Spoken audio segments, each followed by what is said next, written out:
Абай Құнанбайұлы қазақ әдебиетінде ерекше орын алатын ұлы ақын, философ, аудармашы. Абай поэзиясының эстетикасын оның табиғат лирикасы арқылы көре аламыз. Табиғат адам баласының еңбек етіп өмір сүретін ортасы.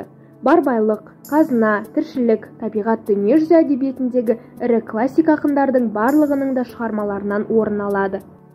Абайдың да айрықша жырлағанының бірі табиғат болды. Ол табиғат аясында өсіп, оны сүйе білді.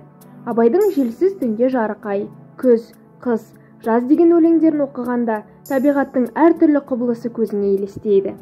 Жаратылыстың жайдарлы жазын, түсі суық тұманды күзін, не болмаса сақылдаған аязы мен қарлы боранын өзің көріп тұрғандай боласың. Мысалы, желсіз түнде жарық-ай деген өлеңінде жазғы түннің әдемі суреті алдыңа тартады.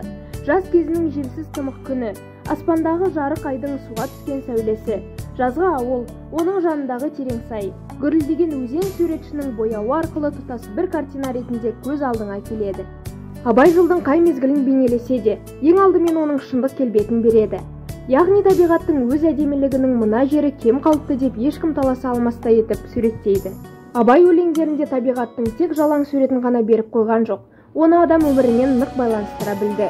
Мал бағумен күн көріп, көшіп-қонып жүрген қазақ елінің өмір шындығын дәлме-дәл көрсетіп, жылдың әрбір мезгілінің мал баққан елге қандай әсер ететіндігін баяндады.